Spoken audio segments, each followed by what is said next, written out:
பிதா குமாரர் பரிசுத்த ஆவியின் நாமத்துக்கு மகிமை உண்டாதாக. இதனால நம்ம சங்கீதம் 112 சங்கீதத்துல 1-10 வசனங்களை வாசித்தோம். இந்த சங்கீதத்தை வாசிக்கும் போது ஒரு நீதிமான குறித்து நம்ம வாசிக்கிறோம். நீதிமான வழியை கர்த்தர் அறிந்திருக்கிறார். நீதிமான வழியை God knows the way of the righteous.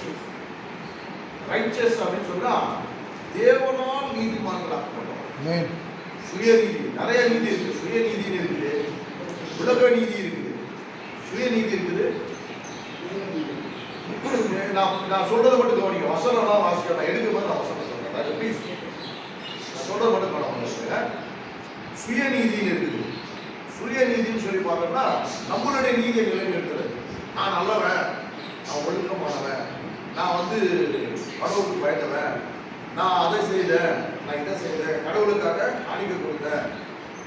இது என்னோட சுயநீதி. உலக நீதினு சொல்லும்போது எப்பா அவன் அடிச்சான் நான் அடிச்சான், உலக நீதி. அவன் திருடுனா நானும் திருடுனேன், அவன் என்னை ஏமாத்தனா நானும் அவனை ஏமாத்தேன். உலக நீதி. உலகத்துல இதான் நீதியா சொல்லுவாங்க. மற்றவா இவன் அடிச்சாப்பா. ஆனா தேவ நீதின்றது எல்லாவற்றுக்கும் மேலானது. எல்லாவற்றுக்கும் மேலானது. அவருடைய ரைட்சஸ்னஸ் நம்ம அறிந்து கொள்றதுக்கு நம்ம கேட்டாங்க. அவர் விரும்புகிற ரைட்சஸ்னஸ் என்னன்னா, ஒரு மனிதன் தேவ நீதினால் அலங்கரிக்கப்பட்டா அவனை பார்க்கும்போது யாருக்குமே பயம் இருக்காது. ஏன்னா ஒருவருக்கும் அவன் தீங்கு செய்ய மாட்டான். எந்த ரூபத்திலையும் தேவன் எப்படி நீதிபரனா இருக்கிறாரோ, தேவன் எப்படி அக்கிரமத்துக்கு செய்து போக மாட்டாரோ, தேவன் எப்படி ஒரு அக்கிரமமான காரியத்தை செய்ய மாட்டாரோ,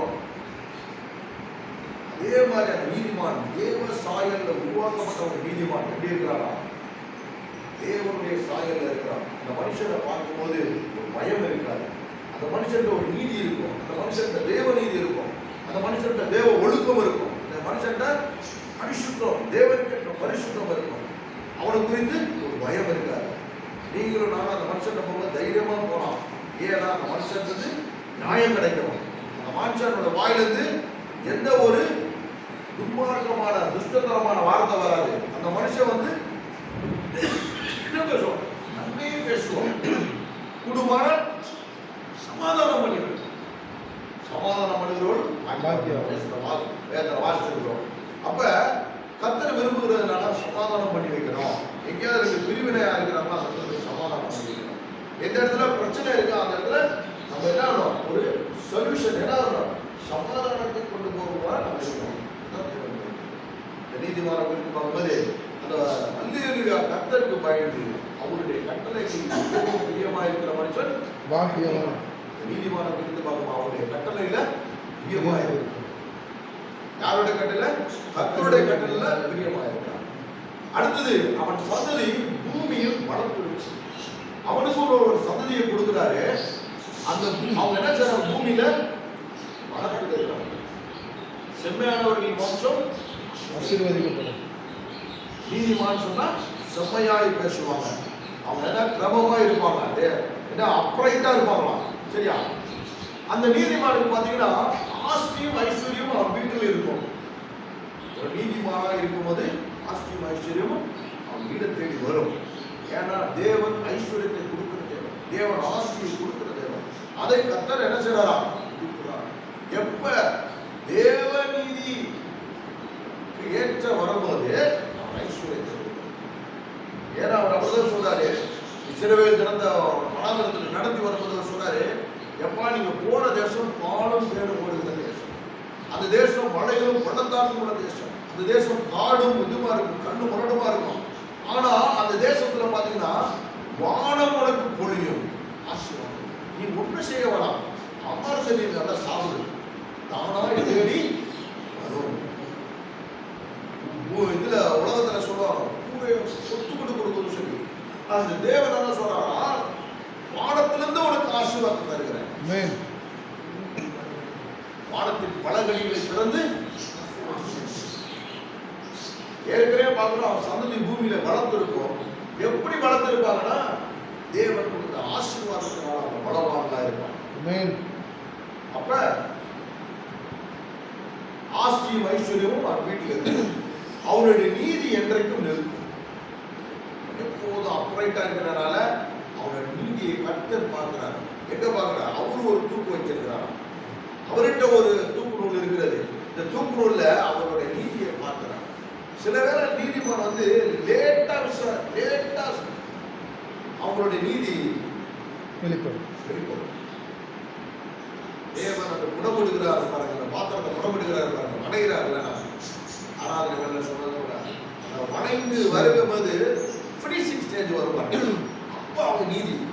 அது வரைக்கும் பார்த்தா அந்த பாத்திரத்தை பார்க்கும்போது ஒழுங்கிடுமா தெரியும், ஐயோ அசெப்ட் பண்ணப்பட்டதா இருக்கும், ஏதோ யூஸ் இல்லைன்னு நினைக்கிற மாதிரி இருக்கும். ஆனால் கடைசியில் அது புதிய ஃபினிஷாக வந்து பார்த்தீங்கன்னா எவ்வளோ அழகான மனுஷன் பாரு, அந்த மனுஷன் இப்படி ஆகிட்டாரு, இப்படி இருந்த மனுஷன் அப்படி ஆகிட்டாரு அப்படின்னு சொல்லி கர்த்தரை மாற்றிடலாம். செம்மையானவருக்கு இருளிலே வெளிச்சம் உதிக்கும், அவன் இரக்கமும் மன உருக்கமும் நீதியும் உள்ளவன். செம்மையானவனாக இருக்கிறனால அந்த நீதி மனுஷன் இருளிலே அவனுக்கு வெளிச்சம் கொடுக்கும். அவன் வாழ்க்கையில் ஒரு இருள் சூழ்நிலை செய்ய தெரியல, நான் நடக்க போதோ தெரியல, ஒண்ணுமே புரியல, எங்கிருந்து நம்ம வருத்தப்பட போறோம், எங்கிருந்து நம்ம நாசம் இருக்க போறோம், எங்க இருந்து ஆசீர்வாதம் வரும்னு சொல்லிட்டு ஒரு இருள் சூழ்நிலை. பூமியில எல்லாருக்கும் வந்து ஒரு பிரகாசமா இருக்கு, ஆனா அந்த நீதிமானுக்கு மட்டும் பாத்தீங்கன்னா எப்படி இருக்கும்? இப்படி நம்ம பார்க்கும்போது யோகோட வாழ்க்கையை பார்க்கலாம். அந்த தேசத்திலே ஒரு பெரிய பணக்காரன், யோகுக்கு இருந்த ஆஸ்தி பூமி தாங்க முடியாத அளவுக்கு இருந்தது, அவ்வளவு இருந்தது ரிச்சஸ். ஆனா அந்த நீதிமான குறித்து பார்க்கும்போது அவரு இருள் சூழ்ந்த சூழ்நிலை உருவாரு. ஒரு காலகட்டத்தில் எல்லா திசையில 4 திசையில இருந்தோம். அந்த அந்த ஆரம்பமே பார்த்தீங்கன்னா 4 காற்றுகள் நம்ம மேல் அடித்தது. ஈஸ்ட், சவுத், வெஸ்ட், நார்த்ல இருந்து 4 காற்றுகள் அடிக்குதான். அந்த 4 காற்றுகள் என்னது? வானமண்டலத்தில் இருக்கிற பொல்லாத ஆவியின் சேனைகள். வேதத்தில் திட்டம் தெரியும், நல்லா புரிஞ்சுக்கணும். வேதத்தில் அழகா சொல்றாரு, வானமண்டலத்தில் பொல்லாத ஆவியின் சேனைகள் இருக்கிறது. சரியா? வானமண்டலத்தில் அதுக்கு மேல தேவனுடைய பரிசுத்தம் இருக்கிறது. இந்த பூமியை அவன் ஆளுகை செய்வதற்கு அவனுக்கு சகல அதிகாரம் வாங்கி வைத்திருக்கிறான். ஏன்னா மனுஷன் கையில கொடுத்தது அவன் இழந்துட்டாங்க. புரியுதா? இப்ப அவன் கையில இருக்குது வானமண்டலத்தில் இருக்கிற பொருளாதார சேனை. இந்த காற்றுகள் 4 திசையிலிருந்து காற்றுகள் அடிக்கும் போது மிருகம் போல ஜனங்கள் எழுப்புவாங்க.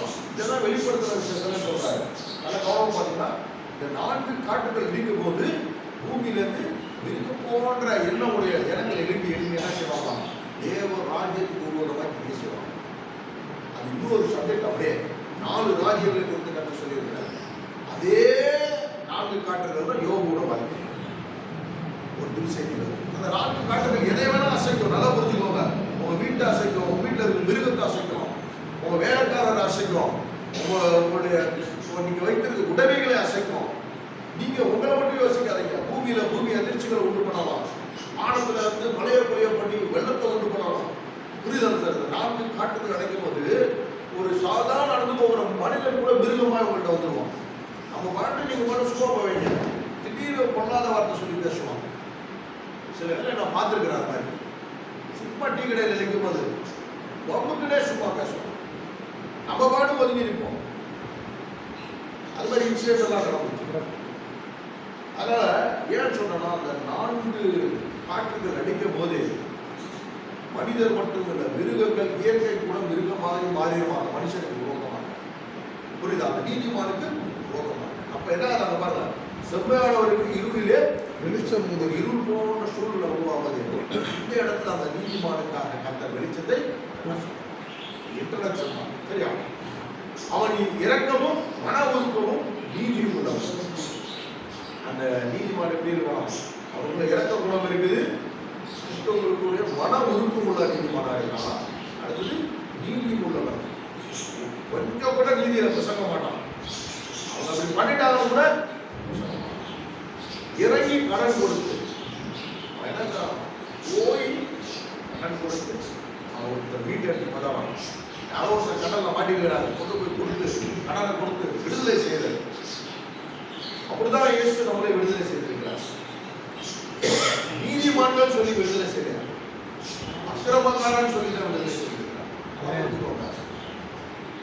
என்னை எப்படி நம்ம நீதிமான் பரிசுத்தவான்கள் ரொம்ப அப்ரைட் பீப்புள் ஐயோ மாட்டிட்டாங்கப்பா அப்படின்னு சொல்லி விடுதலை செய்யலாம். நம்ம தேவனுடைய பார்வையில அக்கிரமக்காரனா இருக்கும்போது அவர் விடுதலை சிநேகிதருக்காக விடுதலை செய்யல, சிநேகிதன் சொல்லி விடுதலை செய்யல, நண்பன் சொல்லி விடுதலை செய்யல, கூட பிறந்த சகோதரர் சொல்லி விடுதலை செய்யல, அறியாமல் இருக்கும் போது கத்தர் விடுதலை. நீங்க நம்ம தேவனை அறியாத பட்ச நேரத்துல உங்களுக்கு விடுதலை செய்யலாம். அதே மாதிரி அதான் இங்க பாக்குறோம், என்ன தர இறங்கி கடன் கொடுக்கும். எங்க சிக்கல்ல மாட்டிருக்கிறாங்க, கடன் பிரச்சனைல மாட்டிருக்கிறாங்க, அந்த இடத்துல அவங்க இறங்கி போகணும். நான் என்னோட காலத்துல தான் நிற்பேன் அப்படின்னு சொன்னா தேவநீதி. Maybe it may be wrong, தப்பா கூட இருந்திருக்கலாம். ஆனாலும் அந்த இடத்துல ஆண்டவரே நான் செய்தது தப்பு, மன்னிங்க, இப்ப நான் விடுதலை செய்கிறேன். அந்த சந்தர்ப்பம் யாருக்கு உண்டாச்சு? ஆபிரகாமுக்கு உண்டாச்சு. சந்தர்ப்பம் போய் ஏன்னா ஆபிரகாமும் லோத்தும் பார்த்தீங்கன்னா ரெண்டு திசையில போறாங்க. லோத்து பசுமையை தேடி போறாரு, தப்பு செய்யறாரு. அப்ப ஆபிரகாம் கூப்பிட்டு அவர் எப்பா நீ தப்பு செய்யறேன்னு சொல்லவே இல்லை, எங்க போறே முதல் போப்பாங்க. அவர் பாக்குறாரு பசுமையா இருக்குன்னு சொல்லிட்டு கிளம்பி போறாரு, பிரயாணத்தை ஸ்டார்ட் பண்றாரு. அங்க போய் மாட்டிக்கிறாரு சோதம் குமாரால. அங்க ஒரு அக்கிரமக்காரரும் இன்னைக்கு நம்ம பூமியில பாக்குறோம் பாத்தீங்களா, இன்னைக்கு இருக்கிற மாதிரி அக்கிரமக்காரர். அந்த இடம் பசுமையா இருக்குது, அந்த இடம் செழுமையா இருக்குது. அந்த இடத்துல பார்த்தா எல்லா பாசிபிலிட்டி இருக்குது. ஆனா அந்த மனுஷன் போய் மாட்டிக்கிறார். என்னன்னா தேவ கோபாக்களை நிறைவேற போகுது. அந்த தேசத்தின் ஜனம் எப்படின்னா, அந்த தேசத்தின் ஜனம் அக்கிரமக்காரராக இருக்கிறதுனால அவங்க மேல தேவ கோபாக்களை இறங்க போதுன்னு தெரியும். அப்ப அந்த நீதிமான் ஆபிரகாம் என்ன செய்றான், போய் என்ன செய்றானா விடுதலை செய்றான்.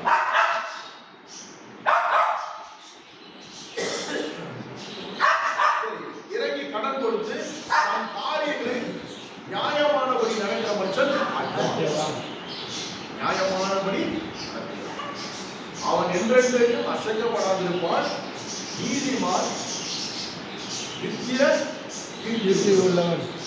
அவன் என்றென்றைக்கும்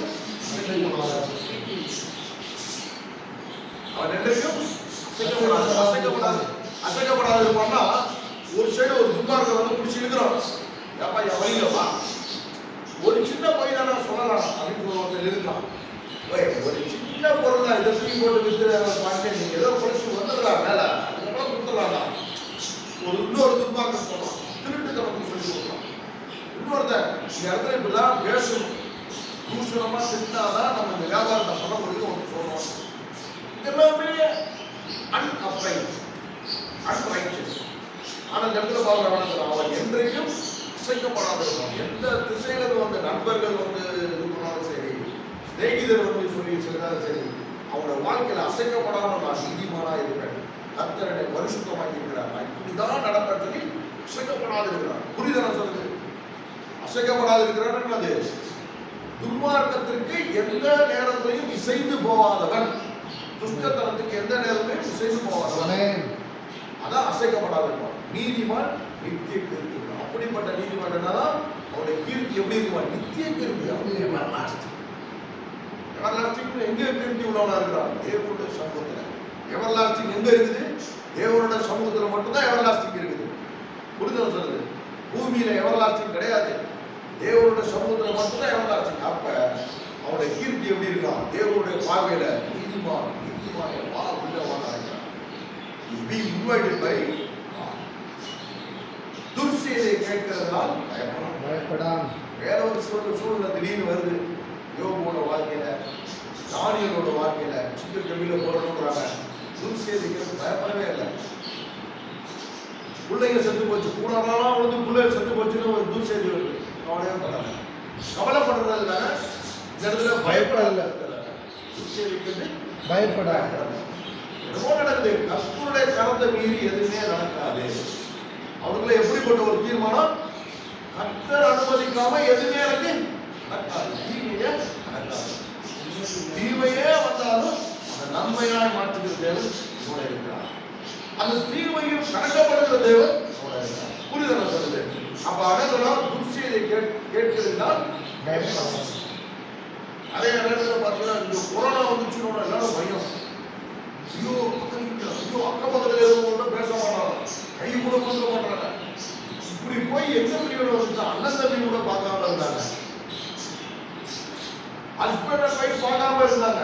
ஐயோ அவருக்கு கொரோனா வந்துருச்சு எனக்கு வந்துடும் இருந்ததா இல்லையா? உடனே துர்ச்செய்தி கேட்கறதுனால் பயப்படாத. நீதிமானுக்கு தெரியும் என்னைக்கு ஆயுஷ் நாள் எது வரைக்கும் என் ஆயுஷ் நாளை வைத்திருக்கிறாரோ அது வரைக்கும் தேவனை நடத்துறேன். துர்ச்செய்தி இங்க அந்த கொலையில வந்துருச்சு, இங்க அந்த கொலையில வந்துருச்சு, இது அப்படியே சமாளித்து வருதுன்னு சொன்னா அந்த நீதிமான் பயப்பட மாட்டான். எந்த கொள்ளை நோயும் வாசம் பண்ணியிருக்காங்க எனக்கு கர்த்தர் அனுமதிக்காம வராது. கர்த்தர் அனுமதிக்காம துர்ச்செய்தி கேட்கிறதால் பயப்படான். அவன் இருதயம் கர்த்தரை அவன் இருதயம் உறுதியாயிருக்கும். அவன் தன் சத்துருக்களின் சரிகட்டுதலை பயப்படாதிருப்பான். ஒருவேளை அவனுக்கு சத்துருக்கள் இருப்பதால என்ன செய்யலாம்? தேவன் அந்த சத்துருக்களை நிர்மூலமாக்கும் மட்டும் அவன் உயிரோடு இருக்கான். அவன் கேட்கல, கர்த்தர் யுத்தம் இருக்கிறான். ஒரே ஒரு நிமிஷம் யோசிச்சுறான். ஒரு யுத்தம் உங்களுக்கு விரோதமா இருந்ததுன்னா அது அப்ப யுத்தம் பண்ண தேவையா? கர்த்தரே யுத்தம் பண்ண. ஒரு வழியாய் வந்தவர்கள் 7 வழியாக போவார்கள். உனக்கு விரோதம் உருவாக்கப்படும் எந்த ஆயுதமும் அப்ப நமக்கு விரோதமாய் காரணம் இல்லாமல் சத்துருக்களான என்ன செய்வாரு? கர்த்தர் அவர்கள் புறமுதுகில் காட்டப்படுவார். புறமுதுகுனா எப்படி அவனுக்கு ஒடியாந்தாங்களோ அப்படியே திரும்பி வருவான். ஏன்னா காரணம் இல்லாமல் சத்துருக்களான. சரியா? அடுத்தது பாருங்க, வாரி இறைத்தான் ஏழைகளுக்கு கொடுத்தான், அவருடைய நீதி என்றைக்கும் இருக்கும். அவன் மகிமையாய் யார் யார் கொடுத்தான்? வாரி இறைத்தான். வாரி இறைக்கிறதுனா எப்படி? கவுண்ட் பண்ணி கொடுக்குறது உள்ள எடுத்தோட அது என்ன இருக்குன்னு கூட தெரியும். 500 நோட்டா 100 நோட்டா தெரியும். அடுத்தது ஏழைகளுக்கு கொடுக்கலாம். ஏழையை பார்த்தோன்னே ஒரு மனஸ்தாபம். ஐயோ அந்த பையன் நொந்து போயிருக்கிறானே, அந்த ஆள் நொந்து போயிருக்கான், அந்த அம்மா நொந்து போயிருக்கிறாங்க. உடனே அவனை கூப்பிட்டு அவங்க என்ன செய்யணும்? கொடுத்தாங்க. அவனை நீதி என்றைக்கு அவன் கொண்டு